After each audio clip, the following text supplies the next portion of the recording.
મારું નામ ઇસ્માઇલ મલિક છે અને હું માંજલપુર શ્રી ગણેશ આયુર્વેદિક ઉપચારમાંથી દવા મારી ચાલતી હતી ત્યાં, અને મારી પથરી નીકળી ગઈ છે. મારી પથરી 14.5 mm 14.5 હતી. એ એમની ચિરાગભાઈ પટેલ એમના ત્યાંથી દવા મારી ચાલતી હતી અને ઓલરેડી એમના ત્યાંથી દવા ચાલીને એ નીકળી ગઈ છે. પથરી બહુ સરસ રીતના નીકળી ગઈ છે. એમનો ચિરાગભાઈનો ખૂબ ખૂબ આભાર માનું છું.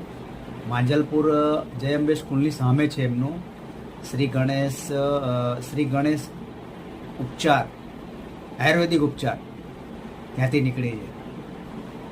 Thank you. કોઈને પણ પ્રોબ્લેમ હોય તો દરેકને આપણે સાજા કરવાનો જે પ્રણ છે તે બધાને સાજા કરી શકાય અને દરેક બીમારી